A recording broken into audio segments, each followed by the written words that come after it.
What if I told you that every time you get angry, you are letting someone else control your mind? That's right. Your emotions aren't just reactions, they're choices. And today, we're uncovering the ancient secrets to never feeling angry or bothered by anyone ever again. Anger feels automatic, right?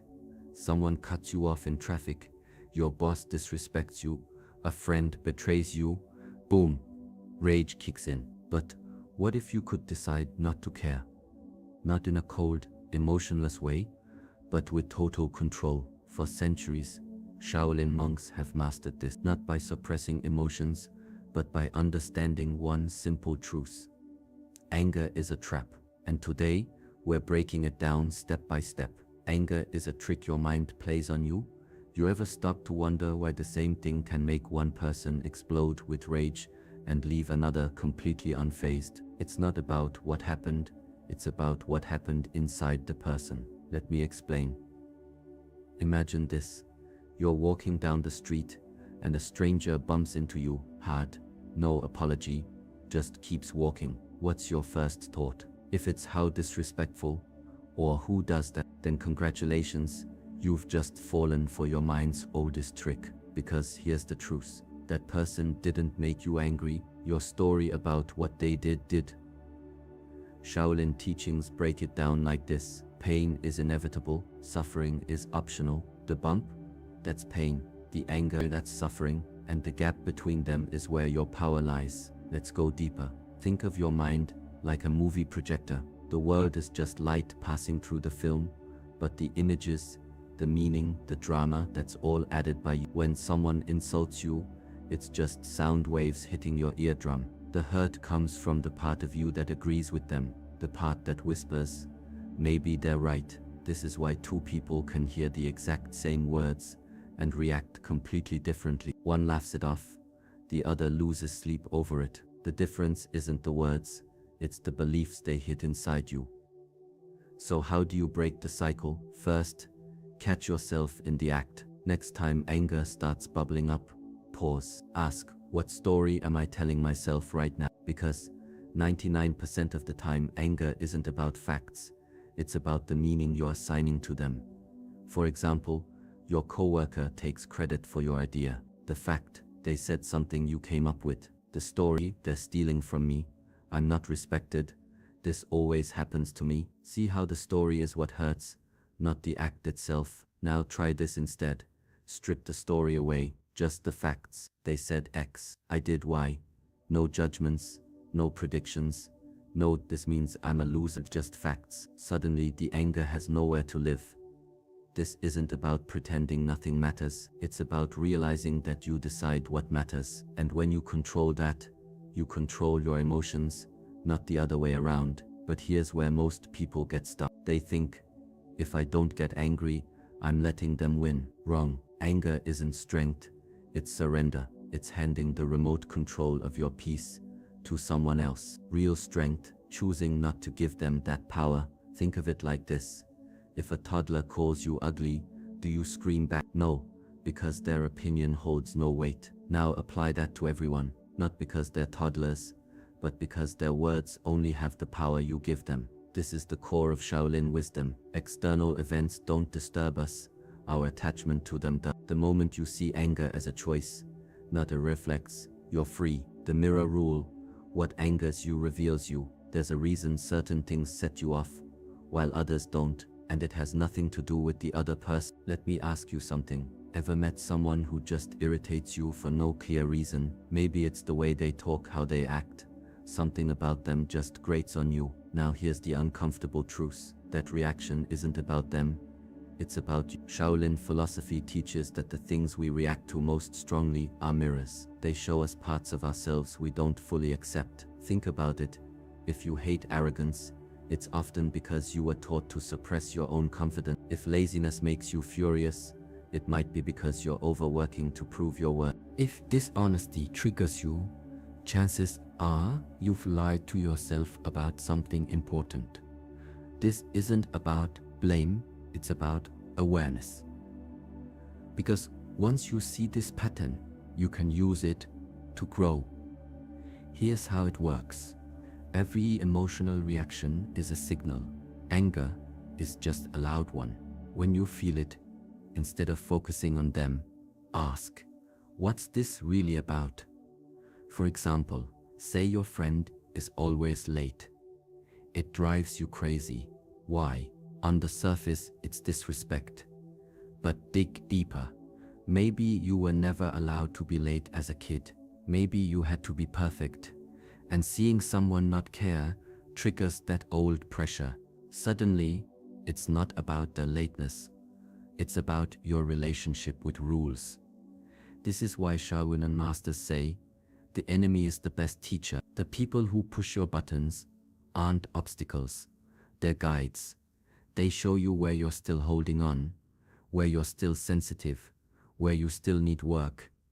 Now, try this exercise. Think of the last 3 times you got really angry. What did they have in common? Not the situations, the feelings underneath.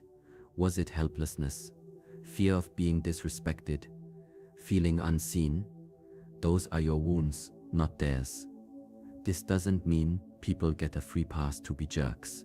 It means you stop giving them free rent in your head. When you understand why something bothers you, it loses its power. Here's the practical part. Next time someone triggers you, pause. Instead of how dare they, ask, why does this bother me so much? Sit with that question. The answer will tell you more about yourself than a year of therapy. And over time, something funny happens. The things that used to make you furious, they just don't. Not because you're suppressing anger, but because you've healed the part of you that needed to be angry. That's the real secret. Emotional freedom isn't about controlling others. It's about understanding yourself so deeply that nothing they do can shake you. Most people never notice it. They go straight from trigger to explosion, like a match tossed into gasoline. But what if you could stretch that moment? What if, instead of an instant reaction, you could create space, just enough to choose how you respond? That's where the real power lies. Think about the last time you lost your temper. Maybe someone cut you off in traffic, or a coworker said something disrespectful. For a fraction of a second, you felt the anger rise, and before you knew it, you were already yelling, already tense, already caught in the storm. But here's the thing, that reaction wasn't automatic.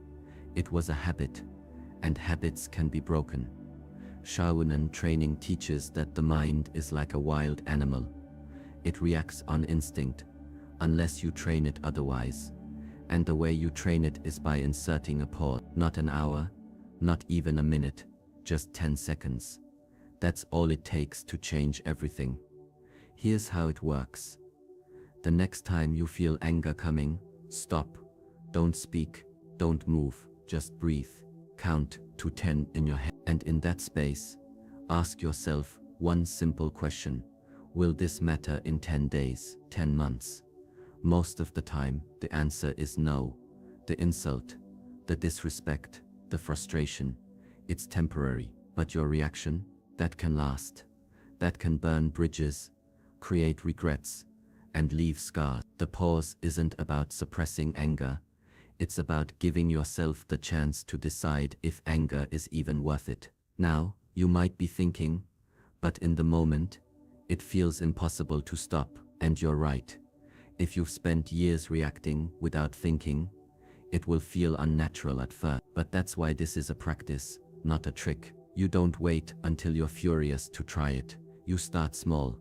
Someone bumps into you, pause. Someone interrupts you, pause. You stub your toe, pause. Over time, that gap between trigger and response widens. And the wider it gets, the more control you have. Because here's the truth. Most people never realize you don't control what happens to you, but you always control what happens next. This isn't about becoming emotionless, it's about becoming intentional. Anger has its place. It can signal injustice, motivate change, protect boundaries, but most of the time, it's just noise. It's your ego reacting to a world it can't control. And the more you practice the pause, the easier it becomes to tell the difference. So start today. The next time you feel that heat rising, That urge to snap, stop 10 seconds. Breathe, ask, is this worth my peace? And then choose. That's where real strength lies. The water method. How to let insults roll off. Imagine holding a glass of muddy water. If you shake it, stir it, react to it, the water stays cloudy. But if you set it down and leave it alone, something happens. Slowly, the dirt settles, the water clears, and what was once murky becomes still, transparent, calm. Your mind works the same way. When someone insults you, when they try to provoke you, your first instinct is probably to react, to defend yourself, to argue, to fire back. But what happens when you do? The mud spreads, the anger lingers, the insult takes up space in your head long after the moment has passed. Now, imagine another way. What if, instead of stirring the water, you just let it be? What if, when the insult comes, you don't react at all, you don't agree, you don't fight, you just observe? This is what Shaolin masters call being like water. Water doesn't resist, it doesn't argue, it doesn't hold on to anything. If you throw a rock into a river, the water doesn't stop flowing to fight back. It simply moves around it, continues on, unchanged. That's the secret to handling insults. Not by blocking them, not by returning them, but by letting them pass through you without sticking. Here's how it works in real life. Someone says something cruel. Instead of immediately reacting, you take a breath. You ask yourself, is this true? If it's not, why bother with it? If it is, why get angry about it? Either way, the insult only has power if you give it power. Most people get caught in the trap of needing to win the exchange. They think silence means losing. But think about it. When someone throws an insult and you don't react, who really looks foolish? The person who tried to provoke you, or the one who remained unshaken? This isn't about being passive, it's about being unmovable. When you don't react, you take away the other person's power. They wanted a fight, they wanted drama, and when you refuse to give it to them, their words just disappear. Now, this doesn't mean you never stand up for yourself. Boundaries matter, but there's a difference between defending yourself and engaging in the insult. One is purposeful, the other is just ego. Try this. The next time someone tries to provoke you, imagine their words as leaves floating down a river. You see them, you acknowledge them, but you don't stop the river to pick them up. You just let them drift by. Over time, something shifts. The things that used to bother you don't anymore. The insults that used to sting just don't land, because you've stopped giving them weight. That's the power of water. It doesn't fight, but it always wins. It doesn't resist, but it wears down stone. And when you learn to move through life the same way, nothing and no one can shake you. Why you should thank people who test you most. People spend their lives trying to avoid difficult people. They complain about rude coworkers, get frustrated with demanding family members, and wish everyone would just be nice. But what if I told you these challenging people are actually doing you a favor? What if every difficult interaction wasn't an obstacle, but an opportunity? Think about how we train our bodies. When you lift weights, you don't choose the lightest dumbbell. You pick one that challenges you. When you practice martial arts, you don't spar with someone weaker. You seek out better opponents. The principle is simple. Growth comes from resistance. So why do we treat mental and emotional challenges any different? In traditional training, students didn't complain about tough masters. They sought them out. They understood that the teacher who pushed them hardest was giving them the greatest gift. The same applies to your daily life. That coworker who always pushes your button, they're your patience trainer. The relative who knows exactly how to annoy you, they're your emotional flexibility coach. The stranger who cuts in line, they're testing your ability to stay centered. Here's the shift in perspective that changes everything. Instead of thinking, why does this always happen to me? Start asking, what is this here to teach me? Every frustrating person is showing you where your limits still are. Every annoying situation is revealing where you still get hooked. These aren't problems, they're perfectly designed lessons. Let me give you an example. Say there's someone at work who constantly interrupts you in meetings. The old approach would be to get angry, maybe complain to others, let it ruin your day. The new approach, see them as your personal trainer for assertiveness and composure.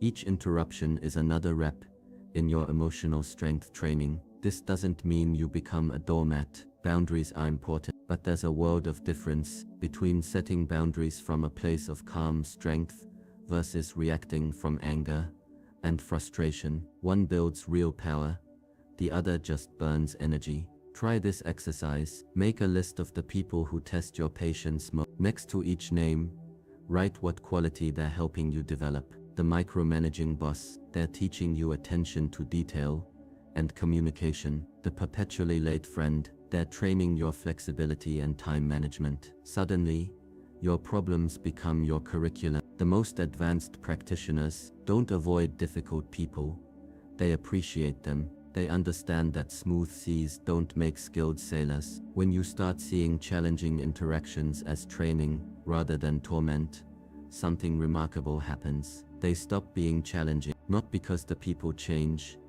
but because you. This week, try thanking, even if just mentally, one person who tests you.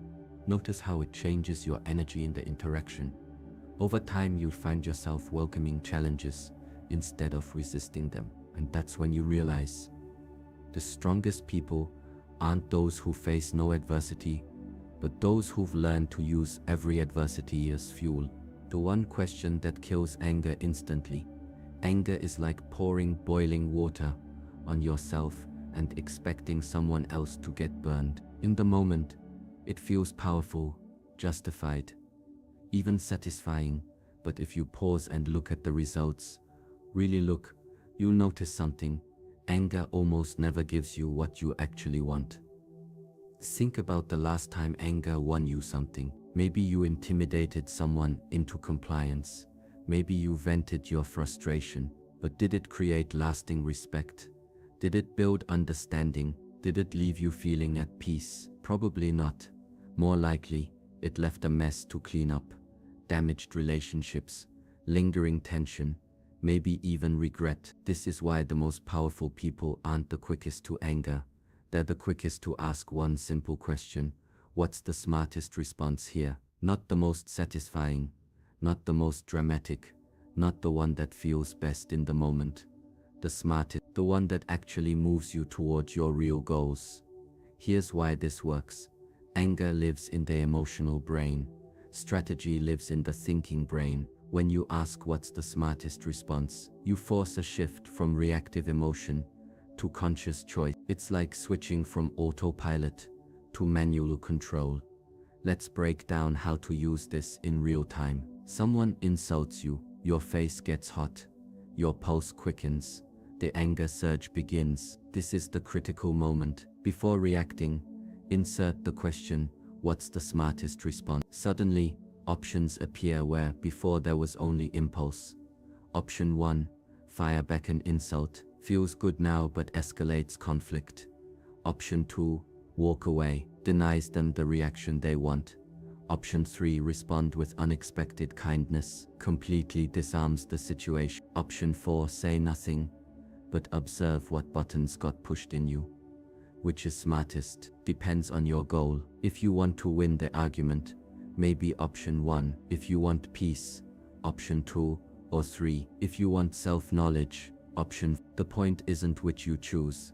It's that you're choosing consciously rather than reacting blindly. This practice works because it creates space between stimulus and response. In that space, you regain your power. You stop being a puppet to your emotions and start being the director of your actions. Some people worry that this approach makes them weak. Actually, the opposite is true. Anyone can lash out. That requires no skill, but to stay centered when provoked, to respond with intention rather than impulse, that's real strength. Try this for 1 week. Every time you feel anger rising, pause and ask, what's the smartest response? Write down what happens. You'll likely notice 3 things. First, the intensity of your anger decreases. Second, your interactions become more productive. Third, people start treating you with more respect, not because they fear your anger, but because they admire your control. Remember, anger is a tool, not a master. Like any tool, it has its uses, but only when wielded with precision. The question, what's the smartest response, is how you go from being controlled by anger to being in control of it, and that makes all the difference. How to disarm anyone without saying a word. There's a moment in every conflict where the energy shifts, where either the situation escalates or it dissolves. Most people miss this moment because they're too busy preparing their next words, their defense, their counterattack. But the true masters of emotional control know something different. Silence speaks louder than any comeback ever could. Imagine standing perfectly still while someone shouts in your face. Their face turns red, their voice shakes with emotion, their words become more extreme, trying to get a reaction from you. And you? You just breathe, you watch, you remain as unmoved as a mountain during a storm. What happens next is almost magical. Their anger runs out of fuel, like a fire with nothing to burn. It dies out on its own. This isn't about being passive. This is about understanding the fundamental nature of anger. It requires participation. When you refuse to play your part in the drama, the whole performance falls apart. The person yelling wants you to yell back. The one trying to provoke you needs you to take the bait. When you don't, they're left standing there holding all that energy with nowhere to put it. Think about the last time someone was angry at you, really angry. What were they looking for? Probably some sign that their anger was affecting you. A change in your expression, a defensive response, even just visible discomfort. Now imagine giving them none of that. Imagine your face as calm as still water, no matter what they say. How long could their anger last without your cooperation? This approach works because it attacks anger at its root. Anger isn't just an emotion, it's a transaction. Someone throws their anger at you, expecting you to catch it and throw something back. When you simply don't catch it, the transaction can't complete. Their words hang in the air, and without your reaction to feed off, they lose their power.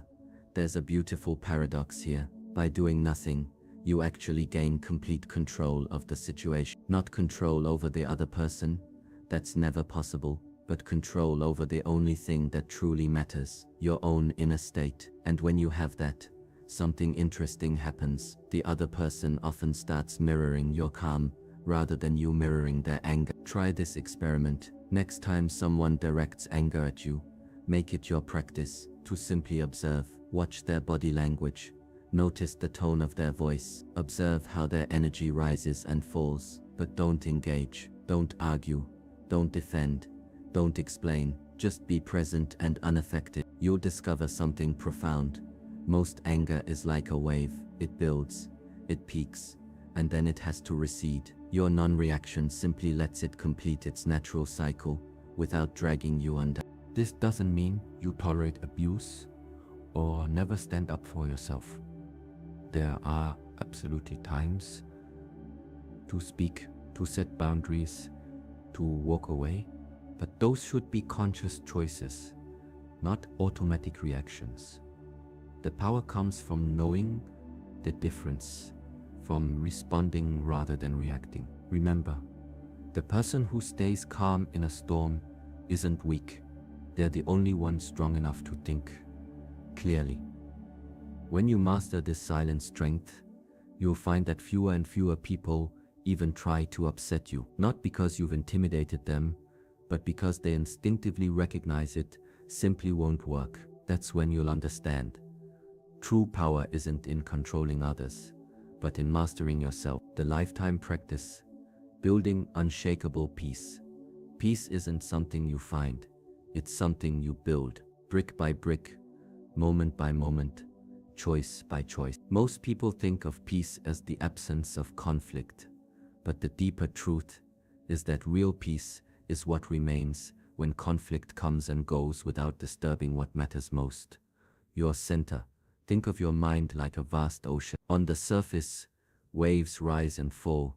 These are your passing thoughts and emotions. Most people live tossed about by these surface waves, believing they are the waves. But beneath the surface Down in the depths, there is stillness that never moves. Your practice isn't to stop the waves. That's impossible. But to become so familiar with the depths that the surface storms bother you less and less. This isn't achieved through grand gestures or dramatic transformations. It happens in small, daily moments. Letting go of one petty annoyance today, choosing not to react to a provocation tomorrow, watching an angry thought arise and deciding not to follow it. These seem like insignificant actions, but over time they reshape your entire being. Consider how a river carves through stone, not through sudden force, but through persistent, gentle flow. Your path to unshakable peace works the same way. Each time you pause before reacting, you're carving a new channel in your mind. Each time you breathe through frustration instead of expressing it, you're deepening that channel. At first the changes seem invisible, but one day you'll notice the things that used to throw you into turmoil now pass through you like wind through trees. The mistake many make is expecting immediate results. They try to force peace through sheer will, suppressing emotions or pretending not to feel what they feel. This never works. Real peace isn't about denial. It's about understanding. It's not that you stop feeling anger. It's that you stop being controlled by it. The difference is everything. Here's how to practice. Start with small disturbances. The person who cuts you off in traffic, the slow internet connection, the misplaced keys. Use these as your training ground. When you feel the irritation rise, notice it, breathe. Ask yourself, will this matter in an hour, a day, a year? Most of the time the answer is clear. Then make the conscious choice to let it go. What you're really doing is retraining your nervous system. Every time you successfully navigate a minor irritation without losing peace, you're building neural pathways that make it easier next time. Over weeks and months, this adds up to real change, where once you would have exploded over a rude comment, now you might simply notice it and move on. Not because you're suppressing your reaction, but because you fundamentally changed your relationship to such triggers. This practice extends beyond personal irritation. As you strengthen your inner peace, you'll find yourself less disturbed by larger things too. The chaos of world events, the unpredictability of life, even the big disappointments and setbacks. Not because you don't care, but because you've developed an unshakable foundation that life's storms can't reach. The beautiful thing about this practice is that it's always available. You don't need special equipment or perfect condition. Every moment of every day presents new opportunities to choose peace over reaction, clarity over confusion, presence over distraction. And each choice, no matter how small, moves you further along the path. Remember, the goal isn't to become someone who never feels disturbed. That's impossible. The goal is to become someone who returns to peace so quickly that the disturbances barely register, like a pond that ripples when a stone is thrown, but becomes still again moments later. This is the mark of true mastery, and it's available to anyone willing to practice, day after day, moment by moment, breath by breath. The ultimate truth about control. Here's a hard truth most people spend their lives avoiding. You will never control what other people do. Not your family, not your friends, not strangers on the street. You can't make someone be kind. You can't force someone to understand you. You can't demand that the world behaves exactly as you want it to. And the moment you stop fighting this truth is the moment you discover real freedom. Think about how much energy you waste trying to change things outside your control. The coworker who talks too loud, the neighbor who parks poorly, the relative who always says the wrong thing. Every time you let these things disturb your peace, you're giving away your power. But here's the secret. While you can't control their actions, you have complete control over how those actions affect you. This isn't philosophy. This is practical psychology. Imagine your mind as a castle. Other people's behavior happens outside the walls. That's their territory. But inside the castle, that's your domain. The gates only open when you allow them to. When someone is rude, when life is unfair, when things don't go your way, these events are just happening outside the walls. The question is, Will you open the gates and let them in? This distinction changes everything. Most people live as if the opposite were true.